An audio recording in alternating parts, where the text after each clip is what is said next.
अपराधी या तो जेल के अंदर है या प्रदेश छोड़ करके कहीं मुंह छुपा करके बैठा हुआ है। वो इनकाउंटर नहीं है, ये सरकार हत्या करती है अपनी नाकामी छिपाने के लिए। एनकाउंटर के नाम पर दंगाई बचाओ अलायंस एक बार फिर से काम पर। डीजे पे गालियां भी बकोगे, धर्म को भी गालियां बकोगे तो फिर फूल तो बरसेंगे नहीं। दोनों मस्जिदों से अनाउंस हुआ कि जो जहां मिले उसको मार दो।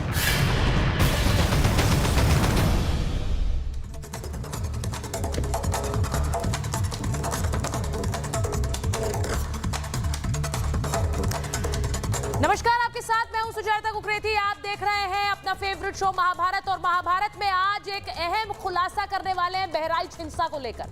बहराइच में जिस तरह से राम गोपाल मिश्रा की हत्या हुई, उसके बाद वहां पर उपद्रव मचा, वहां पर पुलिस ने क्रैकडाउन किया, कई गिरफ्तारियां हुई हैं, अब बुलडोजर भी चलने की तैयारी है। लेकिन इस सब के बीच एक अहम खुलासा करने जा रही हूं। जो जहां मिले उसे मार दो, ये कहां से बोला गया? बहराइच हिंसा को कैसे इस एक लाइन ने भड़काया, जो जहां मिले उसे मार दो। जो तस्वीरें आप देख रहे हैं बहराइच हिंसा में घायल हुए विनोद मिश्रा की, और सिर्फ ये नहीं है, कई और लोग जो वहां पर घायल हुए, उन्होंने खुलकर आज गवाही देते हुए कहा है कि जब ये हिंसा तब फैली जब वहां पर मस्जिद से ऐलान किया गया कि जो जहां पर मिले उसका कत्ल कर दो, उसे मार दो। ये बड़ा खुलासा आज कर रही हूं। हिंसा की तस्वीरें आपको याद है? हिंसा की तस्वीरें जरा याद दिलाइए। वहां पर जिस तरह हिंसा हुई, उसके बाद उपद्रव मचा और राम गोपाल मिश्रा की हत्या कर दी गई। उस हत्या के बाद सियासी बवाल मचा है। लेकिन बहराइच को लेकर आज ये अहम खुलासा आज कर रही हूं कि ये हिंसा क्यों हुई और राम गोपाल मिश्रा की हत्या क्यों हुई। क्योंकि वहां पर मस्जिद से कहा जा रहा था कि जो जहां मिले उसे काट दो। आज इस बात की भी परख होगी और इस पर भी महाभारत होगी। लेकिन पहले आपको सुनवाती हूं कि हमारे सहयोगी वैभव ने वहां से जो रिपोर्ट भेजी, उसमें लोग किस तरह की गवाही दे रहे हैं, जरा सुन लीजिए। पहले पाल को जब गोली लगी थी, उस गोली लगने के बाद भी जो है वो लगातार मुस्लिम पक्ष की तरफ से आप लोगों पर पथराव और लाठी डंडे मारे जा रहे थे। शीशा, ईंट, पत्थर सब चल रहे थे, छत से चल रहे थे। हाँ। मस्जिद से क्या अनाउंस हो रहा था? मस्जिद से ये अनाउंस हुआ कि जब हम लोगों की संख्या कम हो गई धीरे धीरे, तो ये अनाउंस हुआ कि अल्लाह अकबर करके, अल्लाह अकबर करके ये आवाज़ आई कि जो जहाँ हिंदू मिले वहीं काट दिया जाए। मैं शक्तिमान मिश्रा ये चैलेंज करके कहता हूँ, अगर मेरे पक्ष में कोई कार्रवाई नहीं हुई, मैं मैंने अनशन के लिए तैयार हूँ। क्या अनाउंस हो रहा था दादा मस्जिद से, एक बार बताइए। यही अनाउंस हुआ कि जो जहाँ मिले उसको मार दो, बस। सिर्फ महाराजगंज में मस्जिद से या फिर आसपास जो है? दोनों मस्जिदों से। दोनों मस्जिदों से अनाउंस हो रहा एक था। पश्चिम तरफ, एक पूरब। भीड़ को जो है वो मस्जिद से ही प्रेरित किया जा रहा है। हाँ, वहाँ पर हम लोगों की सोच है कि मस्जिदों में आदमी पहले से बैठे हुए थे, तभी ये सब अनाउंस हो रहा है। अब आपने सुना हमारे सहयोगी वैभव से बात करते हुए, वहां पर विनोद मिश्रा नाम के ये शख्स क्या बता रहे हैं। वो कह रहे हैं कि मस्जिदों से अनाउंस हुआ कि जो जहां मिले उसे मार दो, उसे काट दो, और उसके बाद ये हिंसा फैली है और पहले से शायद वहां पर तैयारी कर ली गई। मैं इस पर भी बात करूंगी आज महाभारत में, लेकिन ये बताऊं कि इस हिंसा के बाद वहां पर क्रैकडाउन कैसे हुआ है, वहां पर कैसे धड़ाधड़ गिरफ्तारियां हुई हैं, और ये जरूरी थी। इन गिरफ्तारियों को लेकर और इन एनकाउंटर को लेकर बहुत से सियासी सवाल उठ रहे हैं, क्योंकि आज भी महाराष्ट्र में अखिलेश यादव ने कह दिया कि ये तो हत्या कर रहे हैं और वहां पर चुनाव है, इसीलिए ये एनकाउंटर है, ये हाफ एनकाउंटर है। लेकिन जो तस्वीर मैं आपको इस वक्त दिखा रही हूं, बहराइच हिंसा के बाद जो गिरफ्तारियां धड़ाधड़ हो रही हैं, देखिए उनको जरा स्क्रीन पर।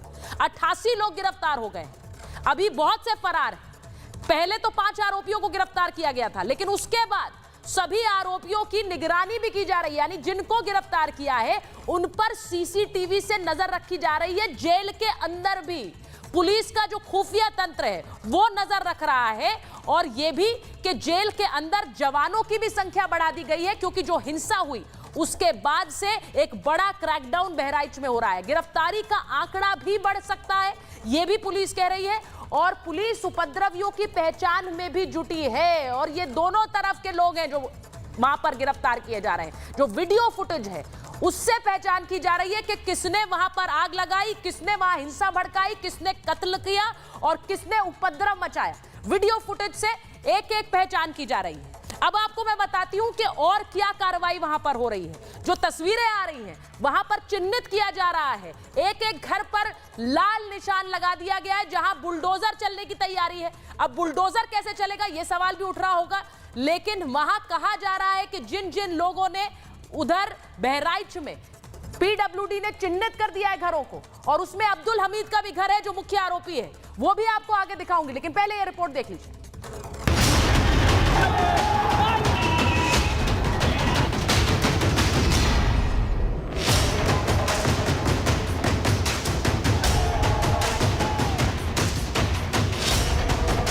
दोनों मस्जिदों से अलाउंस हुआ कि अकबर अल्लाह हूँ करके इसके बाद जो जहाँ मिले उसको मार दो। सुना आपने कैसे बहराइच को सुलगाने की साजिशें रची गई, मस्जिद से कत्लेआम का ऐलान किया गया, कैसे रामगोपाल मिश्रा को मौत के घाट उतारा गया। अगर आप नहीं समझे तो एक बार फिर सुन लीजिए बहराइच हिंसा के चश्मदीद विनोद मिश्रा को। यही अनाउंस हुआ कि जो जहाँ मिले उसको मार दो, बस। सिर्फ महाराजगंज में मस्जिद से या फिर आसपास जो है दोनों मस्जिदों से, दोनों मस्जिदों से अनाउंस हो रहा है। एक पश्चिम तरफ एक पूर्व। भीड़ को जो है वो मस्जिद से ही प्रेरित किया जा रहा है। हाँ, वहाँ पर हम लोगों की ये सोच है कि मस्जिदों में आदमी पहले से बैठे हुए थे, तभी ये सब अनाउंस हो रहा है। मस्जिद से भड़काऊ ऐलान का सबूत तो आपने देख लिया। अब अजमेर में अंजुमन कमेटी के सचिव सरवर चिश्ती को भी सुन लीजिए, जो बहराइच हिंसा को लेकर न सिर्फ बेतुकी बयानबाजी कर रहे हैं, बल्कि हिंदुओं पर हमले को जस्टिफाई करने की कोशिश में लगे हैं। आप घरों में भी घुस जाओगे, डीजे पे गालियां भी बकोगे, धर्म को भी गालियां बकोगे, हमारे लोगों को भी गालियां बकोगे, एक समुदाय मुसलमान समुदाय को गाली बकोगे, तो फिर फूल तो बरसेंगे नहीं। बीजेपी ने सरवर चिश्ती के बयान को भड़काऊ मानसिकता वाला बयान बताया। बीजेपी का कहना है कि ऐसे बयानों की वजह से हिंसा बढ़ती है। वैसे अपराधियों को तो बीच चौराहा पर खत्म कर देना चाहिए, लेकिन वो तो बचा हुआ है, यही बहुत है। हमारी सरकार प्रतिबद्ध है, उत्तर प्रदेश में लाइन ऑर्डर को हम मेंटेन करेंगे और जो भी कानून तोड़ेगा उसके खिलाफ कड़ी से कड़ी कार्रवाई करेंगे और कानून के तहत उन्हें सजा दिलाने का काम करेंगे। बहराइच हिंसा को सरवर चिश्ती अकेले जस्टिफाई नहीं कर रहे, बल्कि विपक्षी दल भी इस हिंसा पर अपनी सियासी रोटियां सेक रहा है। उपद्रवियों के खिलाफ बुलडोजर एक्शन पर विपक्ष सवाल उठा रहा है। बहराइच में हत्या हुई है, वो इनकाउंटर नहीं है, ये सरकार हत्या करती है अपनी नाकामी छिपाने के लिए। चाहे वो दंगाई हो, चाहे दबंग हो, चाहे बलवाई हो, चाहे बाहुबली हो, उनमें जो है वो भय का माहौल है और समाज में भरोसे का माहौल है। इनके समय में क्या होता था, जो ये दंगाई हुआ करते थे, दबंग होते थे, बलवाई होते थे, बाहुबली होते थे, उनमें जो है वो भय नहीं भरोसा होता था कि ये सरकार हमारी है, हमें बचा लेगी। बहराइच हिंसा पर विपक्ष चाहे जितना भी रोना धोना कर दे, लेकिन सरकार का संदेश साफ है, जो भी प्रदेश की कानून व्यवस्था अपने हाथ में लेगा, सरकार उस पर एक्शन लेगी। बहराइच में भी इसी तर्ज पर एक्शन हो रहा है। ऐसे में अब सवाल ये है कि क्या विपक्ष उपचुनाव की वजह से तुष्टीकरण की राजनीति कर रहा है? महाभारत में आज इसी पर होगी बात। तो अखिलेश यादव खुलकर कह रहे हैं कि ये एनकाउंटर नहीं है, हत्या है, लेकिन आज एक बड़ा खुलासा जिसमें आपको बता रही हूं कि कैसे वहां से चश्मदीद बता रहे हैं कि आवाजें लगाई गई, अनाउंसमेंट्स किए गए कि जो जहां मिले उसे काट दो, जो जहां मिले उसे मार दो। लेकिन सरकार क्या कार्रवाई कर रही है? वहां पर बहराइच में घरों पर ये लाल निशान लगा दिए, लाल क्रॉस लगा दिए, देख रहे हैं आप घर के ऊपर। ये लाल क्रॉस किसने लगाए हैं? वहां पर पीडब्ल्यूडी ने लगाए हैं। पीडब्ल्यूडी ने ये क्यों लाल क्रॉस लगाए हैं? आपको दूसरी तस्वीर दिखाती। जगह जगह घर पे ये नोटिस भी चिपका दिए हैं। नोटिस क्यों चिपकाए हैं? क्योंकि जहां जहां घरों में अतिक्रमण है वहां पर पीडब्ल्यूडी अब कार्रवाई करेगी। अब सवाल ये पूछा जा रहा है कि इस हिंसा के बाद पीडब्ल्यूडी की कार्रवाई क्यों है? आज उस पर भी करूंगी महाभारत, लेकिन ये तस्वीरें पहले देख लीजिए। जगह जगह वहां पर न सिर्फ नोटिस लगाया गया है, क्रॉस लगाया है, बल्कि ये तस्वीरें भी आ रही हैं, दुकानें शिफ्ट हो रही हैं, लोग वहां से घरों को खाली कर रहे हैं क्योंकि उन्हें लग रहा है बुलडोजर कभी भी चल जाएगा, क्योंकि बुलडोजर चलाने की कार्रवाई कभी भी हो सकती है। नोटिस इसीलिए जारी किया है कि आप इसे हटा दें, सामान हटा लें, अतिक्रमण हटा दें, वरना हम बुलडोज कर देंगे, हटा देंगे। तो ये कहा जा रहा है। पूरी खबर आपको बता देती हूं कितने घरों को चिन्हित किया है। वहां पर बुलडोजर की कार्रवाई, मेरे सहयोगी वैभव भी जुड़ने वाले हैं, उनके पास भी जाएंगे। लेकिन बहराइच में बुलडोजर एक्शन की तैयारी हो गई है और वहां कहा यह जा रहा है कि महाराजगंज बाजार में यह बुलडोजर चलेगा। नोटिस चिपका दिए गए हैं, अवैध दुकानें, मकान, इन पर कार्रवाई होगी।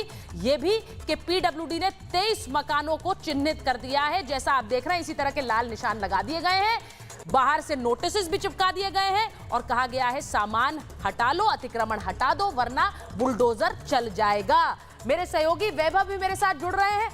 वैभव के बाद सबसे पहले जाऊंगी। वैभव, आपने चश्मदीदों से वहां पर बात की है, वो क्या बता रहे हैं? ये बहुत बड़ा खुलासा है जो विनोद मिश्रा कह रहे हैं कि वहां पर मस्जिदों से ऐलान हुआ कि जो जहां मिले उसे काट दो। पहले इस पर बताइए, उसके बाद मैं मेहमानों के पास जा रही हूं।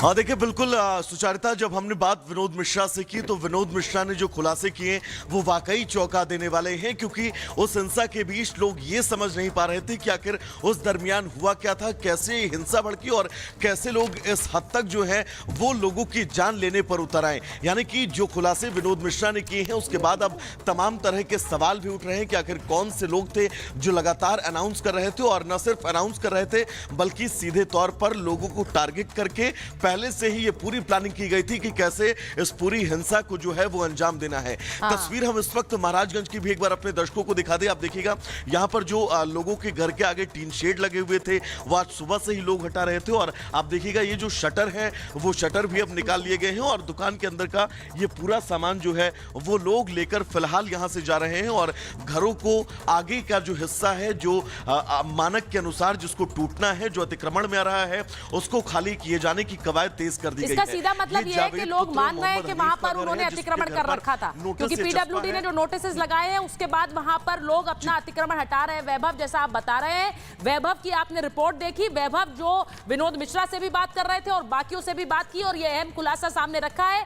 मैं एक बार जरा बता दूं वैभव, हमारे साथ जो मेहमान जुड़ रहे हैं, बीजेपी के प्रवक्ता रोहन गुप्ता जी जुड़ रहे हैं, अनुराग भदौरिया जी राष्ट्रीय प्रवक्ता समाजवादी पार्टी, हमारे साथ farmer DGP UP doctor Vikram Singh जुड़ रहे हैं, संगीत रागी जी राजनीतिक विश्लेषक हैं, आरएसएस विचारक हैं, और सैयद जवाद साहब राजनीतिक विश्लेषक हैं। मैं सबसे पहले अनुराग जी आपके साथ शुरुआत कर लेती हूं, क्योंकि जो तस्वीरें आ रही हैं उसमें ये जो खुलासे हो रहे हैं, आप लोग बुलडोजर पर सवाल उठा रहे हैं, आप लोग इस बात पर भी सवाल उठा रहे हैं कि एनकाउंटर सिर्फ लोगों को डराने के लिए और मारने के लिए किया जा रहा है। लेकिन ये जो खुलासा है इस पर कुछ बोलेंगे, जहां पर कहा जा रहा है कि मस्जिदों से अनाउंसमेंट्स हुए, जो जहां मिले उसे काट दो। अच्छा हुआ आपने खुद इनडायरेक्ट वे में कह दिया कि उत्तर प्रदेश में जंगल राज चल रहा है, इसके लिए आपको बधाई। पूरी रिपोर्ट से तो यही साबित हो गया कि उत्तर प्रदेश में कानून व्यवस्था नाम की कोई चीज नहीं है, सरकार नाम की कोई चीज नहीं है। जो कुछ अनाउंस है, लोग अनाउंस कर रहे हैं, पुलिस कान में रुई डाल के तीर डाल के सोई हुई है, पुलिस को कुछ पता ही नहीं चल रहा है।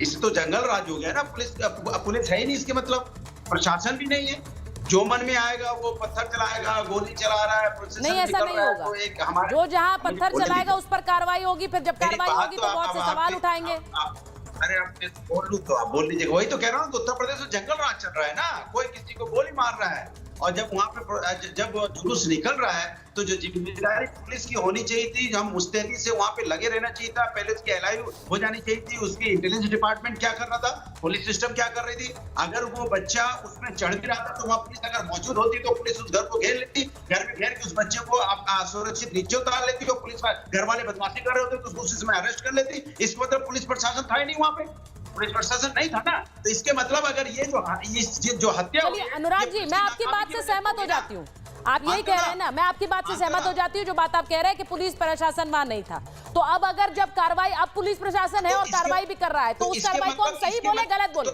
उस कार्रवाई को सही बोलूं गलत बोलूं, तो इसके मतलब आप क्रोनोलॉजी समझिए। क्रोनोलॉजी क्या है फिर? पुलिस प्रशासन होता नहीं है, उसके बाद वहां पे दंगा हो जाता है। मैंने गलती किसकी? सरकार की। सरकार की नाकामी की वजह से, पुलिस की नाकामी की वजह से दंगा हुआ, क्योंकि वो पहले बचा नहीं पाए। फिर दंगा होता है, उसके बाद निर्दोषों के घर जला दिए जाते हैं, उनकी मोटरसाइकिलें जला दी जाती हैं, उनका ट्रैक्टर जला दिया जाता है। मैं आपको बता रहा हूँ अनुराग जी, इसी पर मैं एक सवाल आपसे पूछ लेती हूँ, फिर मैं रोहन जी से पूछूंगी, क्योंकि रोहन जी के बोलने तो दो, रोहन जी से भी बहुत सवाल है, बहुत भी मेहमान। बोलने दो अनुराग जी, आप कह रहे हैं कि जहां जहां दंगे हो जाए वहां पुलिस प्रशासन और सरकार निकम्मी है, यही कह रहे हैं ना? तो यूपी में जब जब दंगे हुए वहां सरकार निकम्मी और पुलिस प्रशासन निकम्मी रही है। आपके दौर में भी दंगे हुए हैं, तो मैं कहूं कि आपकी सरकार निकम्मी और पुलिस निकम्मी थी कि वो दंगा नहीं रोक पाई। तो आप मान रहे हैं ना सरकार निकम्मी, इसलिए आप ही कह रहे हैं ना, आपके लॉजिक से वही पूछ रही हूं। चलिए अब 10 सेकंड बोलने दीजिए, 10 सेकंड दीजिए। मैंने कहा शहीद अहमद जी हैं जिनकी बाइक की दुकान है, उनके पार्टनर अनूप शुक्ला जी, दोनों मिलकर दुकान चलाते, पूरी मोटरसाइकिलें जला दी गई।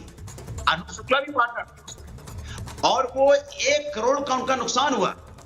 उनके अगर शादी का कार्ड देखोगे तो जो उसके स्वागत कर रहे हैं बहुत दुखद है अनुराग जी, मैं इसमें सहमत हूं आपसे, दुखद है जहां जहां हुई है कार्रवाई। आप चिल्लाना शुरू कर, नहीं चिल्लाने की बात नहीं है, एक तो भाषा ठीक करिए सर, कोई चिल्लाता नहीं है, सवाल पूछे जाते हैं और जवाब दिए जाते हैं, ये चिल्लाना नहीं होता है, पहली बात। दूसरी बात ये है, आप जो बात कह रहे हैं मैं आपसे सहमत हूं, जिसको नुकसान हुआ है ये बहुत दुखद है, ये बहुत दुखद है। इसीलिए मैं कह रही हूं कार्रवाई उन पर भी हो रही है जो उपद्रव मचा रहे थे, उन पर भी हो रही है और होनी चाहिए। किसी की दुकान नहीं जला सकते आप, किसी का सामान कारोबार नहीं खत्म कर सकते आप, वहां पर यह हिंसा नहीं होनी चाहिए थी। मैं एक बार जरा रोहन गुप्ता जी के पास जाऊंगी, उसके बाद डीजीपी सर आपके जारी। रोहन गुप्ता जी, आप लोग क्रॉस, वहां सरकारें पीडब्ल्यूडी क्रॉस लगा रही है घरों के बाहर, वहां पर बोल रही है बुलडोजर चलने वाला है, वो बोला जा रहा है कि भाई ये बुलडोजर पीडब्ल्यूडी चला रही है, सरकार चला रही है, इस बात पर कि वहां पर हिंसा हुई। देखिए 2 मुद्दे हैं यहाँ पे, या तो हम इसको लॉ एंड ऑर्डर के इश्यू की तरीके से बात करें या तुष्टीकरण की रीत से बात करें। ठीक है, विपक्ष क्या कर रहा है कि उनको जो चीज सुहाती है, जब उनको लगता है कि नहीं हमको लॉ ऑर्डर की बात करें तो वो करेंगे, जब उनको तुष्टीकरण करना होगा वो 2 चीज साथ में नहीं हो सकती। अगर हम लॉ एंड ऑर्डर की बात करते हैं तो ये समाजवादी पार्टी को अपना जंगल राज याद होना चाहिए कि मुजफ्फरनगर दंगों में क्या हुआ था, जब 62 लोगों की हत्या हुई थी, किस प्रकार से सुप्रीम कोर्ट ने उनको लताड़ा। और आज जिनको इनके लीडर चालू पार्टी कहते हैं, वही कांग्रेस पार्टी की केंद्र में सरकार थी, उन्होंने उसके ऊपर सवाल उठाया, उन्होंने कहा कि वहां पे जंगल राज है। तो आप कौन से जंगल राज की बात करते हैं? ये आपका ही जंगल राज था, तब माफिया खुलेआम घूमते थे। ये आपका ही जंगल राज था, यूपी की जनता डरी हुई थी। आपका ही जंगल राज था जब कहीं पे लॉ नहीं चलता था, सिर्फ जब माफिया राज चलता था। आज जब योगी सरकार एक्शन लेके जो लोग भी जिम्मेदार है उसके ऊपर कार्रवाई करिए, उसको भी आपको तकलीफ है।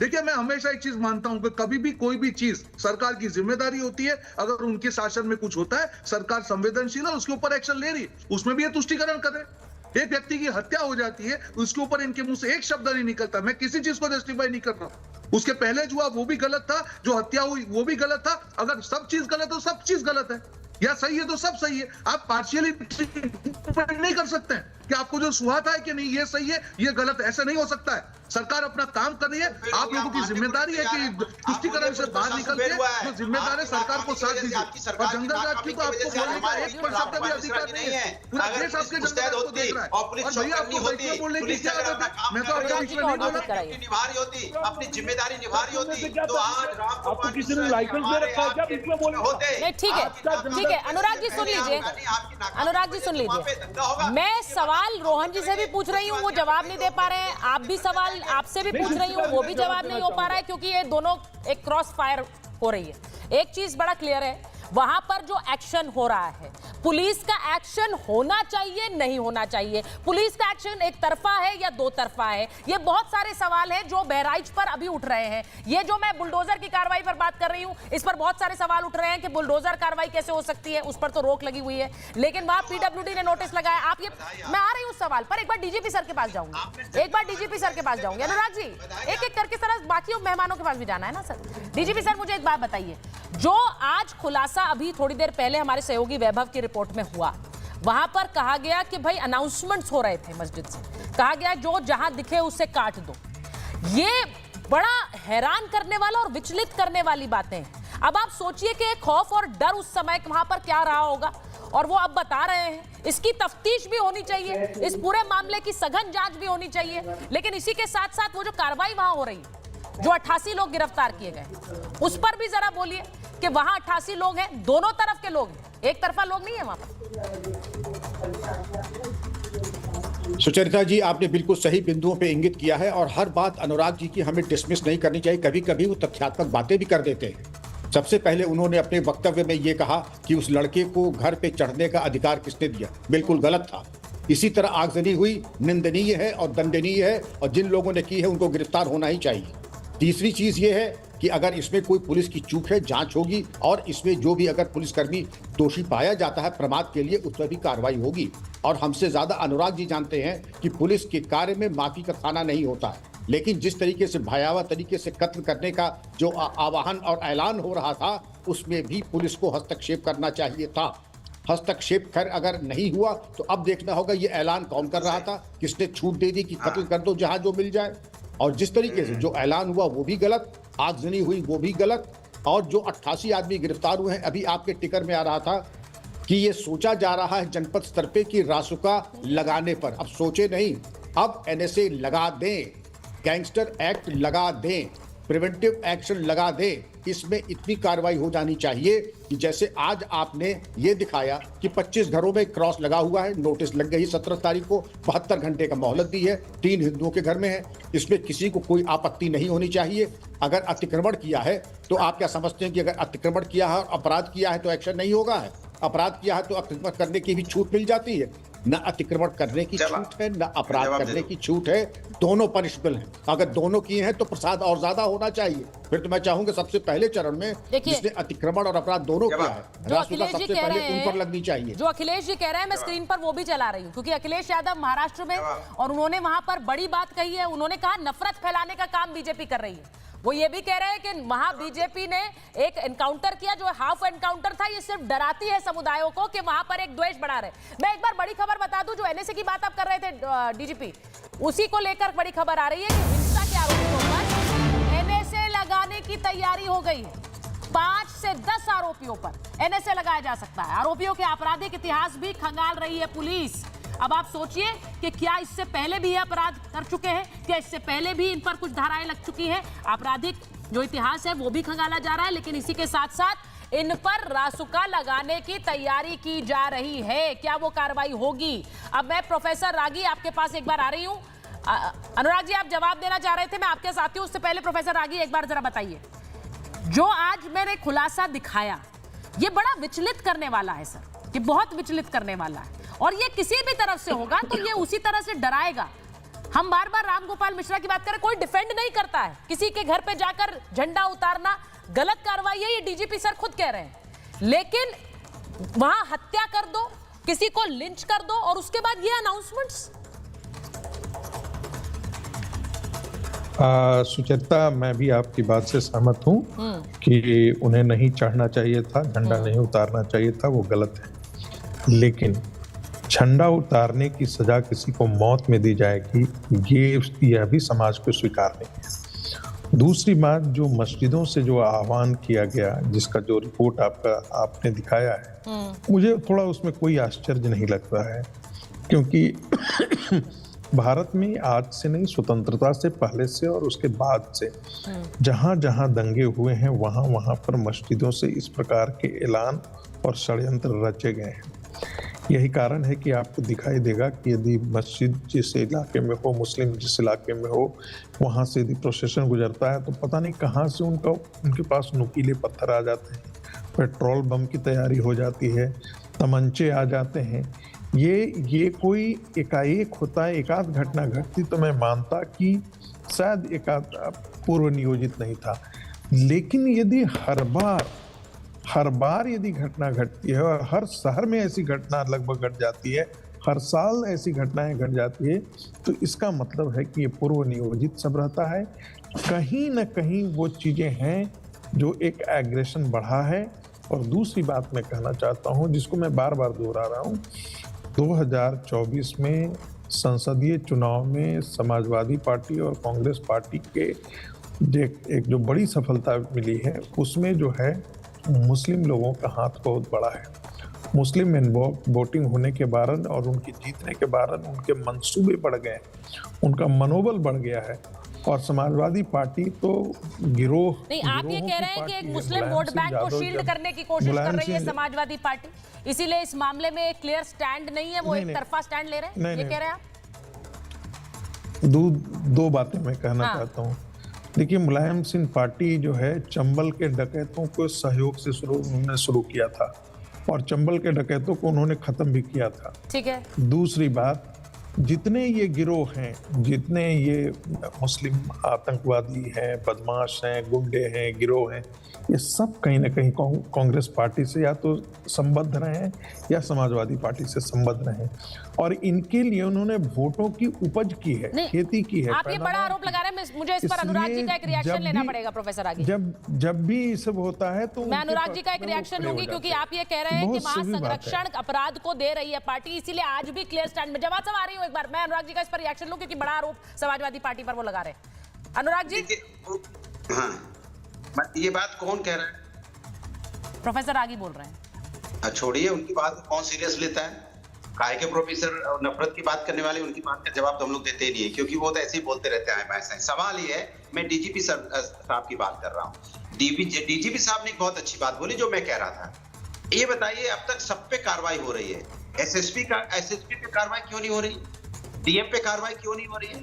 पुलिस कमिश्नर पे कार्रवाई क्यों नहीं हो रही? जिसकी नाकामी की वजह से, जिसकी उदासीनता की वजह से, जिसकी जो हम ठीक से व्यवस्था, कानून व्यवस्था नहीं बना पाए, उनकी वजह से इतनी चूक हो गई और इतनी बड़ी घटना हो गई, इतने लोगों की जान माल का नुकसान हुआ। क्या वो जिम्मेदार नहीं है? बताइए, जिम्मेदार है कि नहीं? फिर कहा एसएसपी रहते हैं, तो एसएसपी कोई जरूरत ही नहीं है भाई। जिले में दंगे होते रहेंगे, एसएसपी फिर क्यों है वहां पे? फिर वहां पे पुलिस प्रशासन क्यों है? जरूरत ही नहीं है ना, फिर तो जंगल राज है भाई। मैं आप कह रहे हो मस्जिद अनाउंस भी हो रहा है, अनाउंसमेंट भी चल रहा है, उधर मॉब भी चल रहा है, फिर पुलिस क्या कर रही थी भाई? इंटेलिजेंस डिपार्टमेंट क्या करता? पत्थर भी इकट्ठे हो रहे हैं, कोई कह रहा है बोतल भी इकट्ठे हो रहे थे। अभी एक प्रोफेसर साहब जिनको मैंने बोला, वो कह रहे तमंचे भी इकट्ठे हो रहे थे। अरे भैया, सब कुछ इकट्ठा होता रहता है, तो पुलिस जो होती है डिपार्टमेंट का क्या काम है? ठीक है अनुराग जी, वैलिड पॉइंट है। मैं एक बार डीजीपी सर से पूछूंगी, डीजीपी सर से पूछती हूँ कि भाई पुलिस पर कार्रवाई वो कह रहे हैं बड़े अधिकारियों पर क्यों नहीं कार्रवाई हो रही है? आप छोटे अधिकारियों पर कार्रवाई कर रहे हैं, बड़े अधिकारियों पर क्यों? किस पर होनी चाहिए सर? सर अनम्यूट कर लीजिए। कि इसका निर्णय हमारे राजनीतिक मित्र थोड़े ही लेंगे, इसका निर्णय शासन, डीजीपी और प्रमुख सचिव गृह लेंगे, और इसकी जांच हमेशा होती है। हमारे राजनीतिक मित्र हमारे अफसरान को उनका मनोबल गिराने में विचार। अब हमारे बड़े नेता ने ये कहा कि उनकी हत्या हो गई। अरे भाई, किसकी हत्या हो गई? अभी तो जिंदा हैं। अगर मर गए हो अब तक तो मुझे बता दीजिए। हत्या तब होती है जब मर जाते। मुझे जहां तक मालूम है अभी वो जीवित हैं और सलामत हैं, तो उनको कहते हैं मर गए। अफवाह तो अब कौन फैला रहा, मैं क्या कहूँ? देश के शीर्षस्थ नेता अगर कहेंगे मर गए, हत्या हो गई, तो कहाँ हत्या हुई? दूसरी चीज पुलिस ने बड़ा उदार दृष्टिकोण अपनाया, और इस तरीके से, और आप यही याद करें, ये हम लोग के टाइम में अगर ये हुआ होता तो अभी तक आप याद करते हैं कि पुलिस का अत्याचार इतना ज्यादा हो गया। अब वो अच्छा है कि वो जमाने चले गए, अब पुलिस अत्याचार नहीं करती, मित्रवत व्यवहार करती है। लेकिन मान के चलिए कि जिन लोगों ने मस्जिद से ऐसे ऐलान किए हैं उनकी खैरियत नहीं है, और ये सर्वर जिन्होंने इस तरीके कहा है फूल बरसाएंगे, आप इसका निर्णय आप नहीं करेंगे, फूल बरसाएंगे, गोली चलाएंगे, ये हालात बताएंगे और इसका निर्णय पुलिस करेगी। आप अगर मनमाने तरीके से कानून की व्याख्या करेंगे। बिल्कुल, आप डीजीपी सर जो बात कह रहे हैं, मैंने उनकी इसीलिए बयान दिखाया। जवाब साहब को लीजिए जरा स्क्रीन पर, मैं आ रही हूँ अनुराग जी एक बार। जो सरवर चिश्ती कह रहे हैं वो बड़ा हैरान करने वाला बयान है, क्योंकि जो भी धर्मगुरु होते हैं, और खासकर जवाब साहब, मैं उम्मीद करती हूँ कि इस तरह की हिंसा होगी तो दोनों तरफ के लोग उस हिंसा पर शायद ऐसे बयान दें जिससे वो हिंसा और न भड़के। अब वो जो बयान दे रहे हैं, वो कह रहे हैं कि अगर आप झंडा उतार दोगे तो क्या फूल बरसाएंगे, तो वो किस तरह से बदला लेने तो आएंगे ही। और वो जिस तरह का उकसावे का बयान है, पूरा बयान अगर आप उनका सुने तो समझ नहीं आ रहा है कि ये क्या उसको सही ठहराने की कोशिश कर रहे हैं। जब आप एक हत्या के समय ऐसा बयान देंगे तो लग रहा है कि हाँ भाई सही किया, मार डाला। अगर करोगे तो ऐसे ही हत्या करते रहेंगे।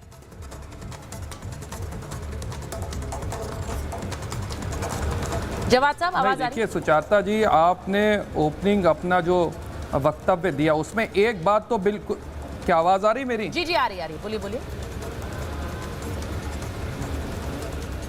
क्या आवाज आ रही है? जी जी आ रही है। मैं ये कह रहा हूँ कि आप लें, और सब लोग एक चीज को मान रहे हैं कि उत्तर प्रदेश की सरकार नाकामयाब सरकार है, और उत्तर प्रदेश सरकार दंगा रोकने में नाकामयाब साबित हुई है।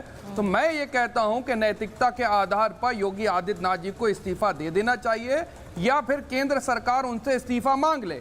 और भी अच्छे लोग होंगे, मुझे लगता है भारतीय जनता पार्टी में जो लोग शासन चलाना जानते होंगे, उनकी जगह पे कोई एक अच्छा चीफ प्यार मोहब्बत तहजीब के ऊपर एक बड़ा डेंट लगा है और उसकी पूरी जिम्मेदारी उत्तर प्रदेश सरकार की होती सवाल है। को छोड़कर जवाब और देते हैं नैतिकता आप।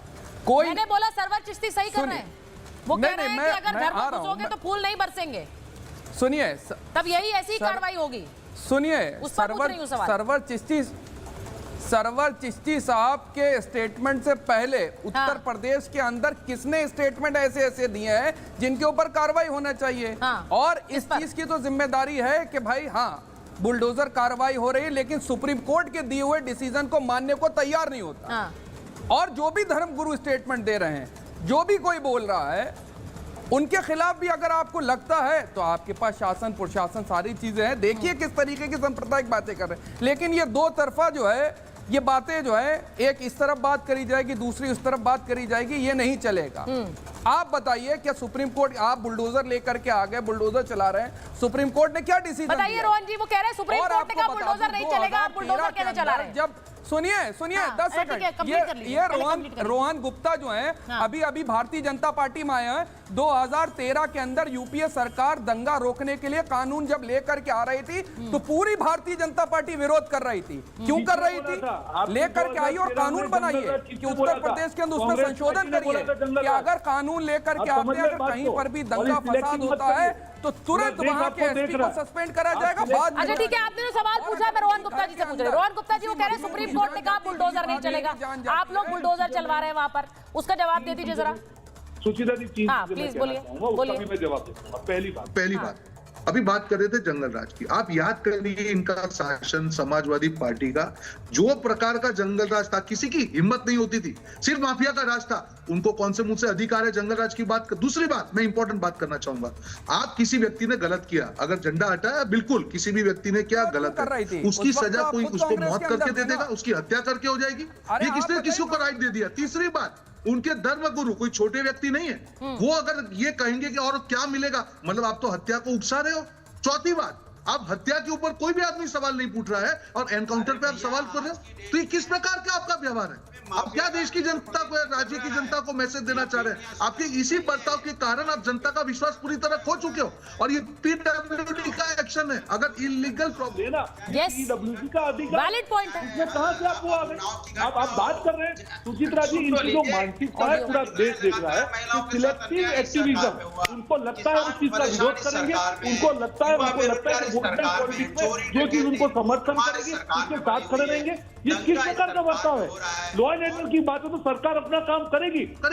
आपका जंगल राज याद कीजिए और फिर देश की जनता और यूपी की जनता को जवाब। वैलिड पॉइंट रोहन गुप्ता बोल रहे हैं। सुनिए अनुराग जी, वो कह रहे हैं जब हत्या हो गई रामगोपाल मिश्रा की तो उस हत्या पर आपने ना तो कोई बयान दिया, ना आपने कहा यह हत्या गलत है और जिन्होंने हत्या की उन्हें सलाखों तक पहुंचाई है। लेकिन जब एनकाउंटर हुआ, वो भी पैर में गोली लगी, तो उस एनकाउंटर पर हत्या, एनकाउंटर, ये सब चिल्लाने लग गए। आप हथियारों के साथ समर्थन में खड़े हो गए। अनुराग जी डे 1 से हम लोग कह रहे हैं कि पुलिस की नाकामी की वजह से और उनकी नाकारापन की वजह से, गैर जिम्मेदाराना की वजह से हमारे बीच में आज राम गोपाल मिश्रा जी नहीं है।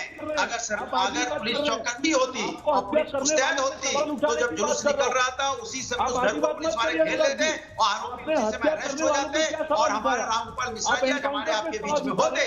इसके मतलब पुलिस वहां थी नहीं, मौजूद थी नहीं। अगर पुलिस थी तो पुलिस घर क्या रही थी? फिर वो ऊपर चढ़ गया तो पुलिस ने क्यों नहीं उस घर में घुस के उस घर के लोगों को पकड़ा और उसको पकड़ के नीचे उतारा? इसके मतलब पुलिस उदासीन हो गया, आंख बंद करके सो गई थी क्या? पुलिस सो गई थी क्या? और पुलिस सो गई बाद जिस तरीके से रामगोपाल मिश्रा जी की हत्या हुई है, ये हम लोग कह रहे हैं कि हत्या हुई है। एक ही बात करिए, ये हर तरीके से तुष्टिकरण की बात कीजिए, लॉ एंड ऑर्डर की बात कीजिए, सरकार की बात कीजिए। ये डबल बात के कारण ही जनता आपको भरोसा नहीं करती। वो कह रहे हैं डबल स्टैंडर्ड मत अपनाइए, एक स्टैंड लीजिए। मैं एक बार एक और तस्वीर दिखाना चाह रही हूँ, एक और तस्वीर दिखाना चाह रही हूँ कि पुलिस वालों पर किस तरह की कार्रवाई हो रही है। अब वहां पर एक बड़ी बैठक आज लखनऊ में हुई और उस लखनऊ की बैठक के बारे में कुछ जानकारी देना चाहती हूँ। उसके बाद डीजीपी सर आपके पास आऊंगे, क्योंकि बहराइच हिंसा में उस पर एक्शन में कैसे है सरकार, इसको लेकर योगी आदित्यनाथ ने एक हाई लेवल मीटिंग की है।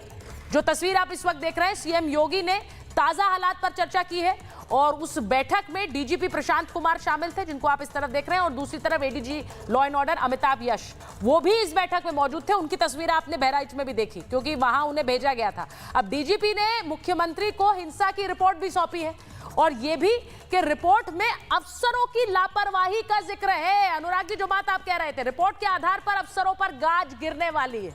जो लोग वहां काम उस समय बहराइच में इस हिंसा को कंट्रोल नहीं कर पाए, उन पर गाज गिरना स्वाभाविक है। अभी तो कई अफसरों को हटाया गया है, लेकिन 45 मिनट तक चली इस बैठक में कहा जा रहा है कि कुछ और अफसरों पर भी एक्शन हो सकता है। अब मैं ये पूछ रही हूं डीजीपी सर आपसे, क्योंकि बहराइच में अनुराग भदौरिया बार बार ये सवाल उठा रहे हैं कि अगर वहां उस समय पुलिस एक्टिव होती तो शायद रामगोपाल मिश्रा की हत्या भी नहीं होती और वहां पर शायद हिंसा भी नहीं फैलती। आपको लगता है ये, क्योंकि अब लग रहा है कि कुछ और अफसरों पर भी गाज गिरेगी? निश्चित गिरेगी। और मैं अनुराग जी की परामर्श देना चाहूंगा, 2014 के मुजफ्फरनगर दंगों को याद कर लें। जितना विभत्स भयानक दंगा हुआ था, क्या उसमें इसकी 1/10 कार्रवाई हुई? नहीं हुई। आपने कमीशन बैठाया, कमीशन की एक संस्तुति न मानने योग्य थी, न उस पर कोई कार्रवाई। उसकी बात करें, हमारे राजनीतिक मित्र भ्रम की स्थिति उत्पन्न करा रहे हैं। सुप्रीम कोर्ट की बात कर रहे हैं। सुप्रीम कोर्ट ने तो अपने जो ऑब्जर्वेशन उसको कहा था, इलीगल कंस्ट्रक्शंस अलाउ नहीं होंगे, इलीगल कंस्ट्रक्शंस पे बुलडोजर चल सकता है। उसको कोर्ट कर ले, जरा भली बात अगर पढ़ लें सुप्रीम कोर्ट की जो व्यवस्था थी, तो ज्यादा अच्छा डिबेट होगा। तीसरी चीज, हत्या हत्या हत्या। अरे पुलिस की गोली में तो घायल हुआ, हत्या कहाँ हुई? जहां हत्या हुई उसके बारे में एक शब्द आलोचना का नहीं किया जा रहा है, न उसकी निंदा की जा रही है। चट्टान की तरह हत्यारों के बचाव में लोग खड़े हुए हैं। हाँ बिल्कुल, डीजीपी सर कह रहे हैं अनुराग जी, जिसकी हत्या हुई उसके बारे में नहीं है, जो हत्या जिसको एनकाउंटर में गोली लगी उसकी हत्या कैसे? मैंने तो बार बार बोला और बार बार बोला हूँ, सरकार की नाकामी की वजह से, सरकार की गलती की वजह से हमारे बीच में आज रामगोपाल मिश्रा जी नहीं है। दूसरी बात, जो आप अभी कह रहे थे कि इलीगल कंस्ट्रक्शन होता है, अचानक जब कोई घटना हो जाती है तभी सरकार को याद आता है इलीगल कंस्ट्रक्शन हो गया।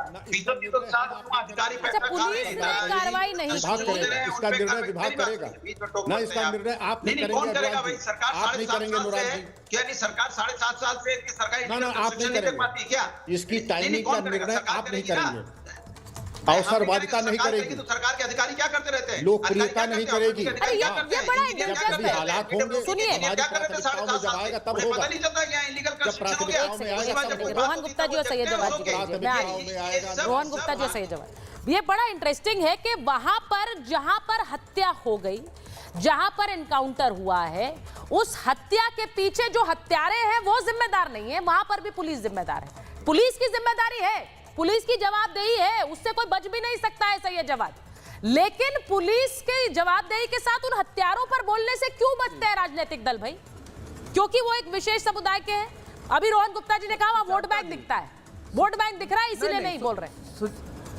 सुचारता जी, नहीं, ये मैं तो कह रहा हूं, ये दंगा इसीलिए हुआ है क्योंकि उत्तर प्रदेश के अंदर उपचुनाव है। हाँ। और भारतीय जनता पार्टी को करारी शिकस्त मिली थी। हाँ। अभी यहाँ पर लोकसभा चुनाव में मैं कह रहा हूं, चलिए, और अगर ये बात बताइए, अगर कोई हत्यारा है मतलब तो सियासी दंगा है, कोर्ट करेगा या सरकार अपने आप ही सुनिश्चित कर लेगी कि ये हत्यारा है?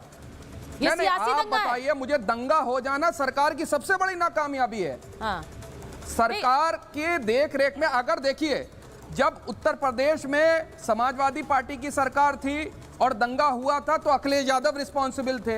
आज अगर बहराइच में दंगा हो रहा है तो कौन फिर जिम्मेदार होगा? यही मैंने पूछा, आप बताइए ना। और 2013 में जब दंगे का कानून आ रहा था, लॉजिक से मैंने सवाल पूछा। सुनिए, ठीक है, बोलिए, पहले बोलिए। हाँ, तो मानिए और नैतिकता, मैं कह रहा हूं, जब 2013 के अंदर दंगे के लिए कानून हो रहा था तो भारतीय जनता पार्टी पूरी तरीके से विरोध कर रही थी। लेकर के आइए, आप थूक जिहाद पे तो कानून बना रहे हैं, आप जो है ठेला लगाने पर, फल और सब्जी वालों पे कानून लेकर के आ रहे हैं, बना रहे हैं। ठीक है, आप दंगे के ऊपर कानून के अंदर संशोधन करिए कि अगर कहीं पर भी दंगा होता है तो उनके घर वालों को 50 लाख रुपए मुआवजा मिलेगा। और मैं तो एक चीज कह रही हूँ, आपने कहा, अनुराग जी ने अभी थोड़ी देर पहले कहा कि सियासी, जहां दंगा हो रहा है वहां पर सरकार निकम्मी है, सरकार कुछ नहीं कर पा रही है।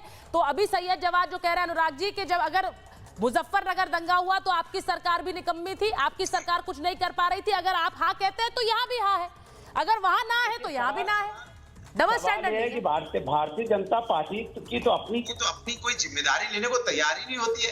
अगर आपने वहाँ पे ठीक से व्यवस्थाएं की होती और तो आज तो ये नौबत नहीं आती ना। ये नौबत आ रही क्योंकि सरकार फेलियर है। दूसरी बात, जहां तक हमारे बीजेपी के साथी कह रहे थे, चिल्ला के कह रहे थे, तो आपकी सरकार नाकाम हुई है कानून व्यवस्था बनाए रखने में, तो आप मानोगे। एक बात। दूसरी बात, आपके अधिकारी क्या करते रहते हैं, फिर अचानक इलीगल प्रॉपर्टी दिखाई देने लग जाती है तो लोकल अथॉरिटी मेरे को लगता है मैंने एक बहुत बड़ा खुलासा शो के शुरुआत में दिखाया जिसमें मस्जिदों से अनाउंसमेंट हो रहा था। मुझे लगता है जिन लोगों ने अनाउंसमेंट किया कि जहां जो दिखे उसे काट दो, उसे मार दो, उन पर बोलने की थोड़ी सी हिम्मत दिखाइए, क्योंकि ऐसे लोग चाहे वो किसी भी धर्म के हों जो ये कहे मार दो काट दो, वही हिंसा फैलाते हैं, वही इस तरह का द्वंद्व फैलाते हैं और वो उनकी समाज को जरूरत नहीं है इस तरह के विवाद की। इसके बारे में थोड़ा सोचना होगा। बहुत बहुत धन्यवाद आप सबका महाभारत में जुड़ने।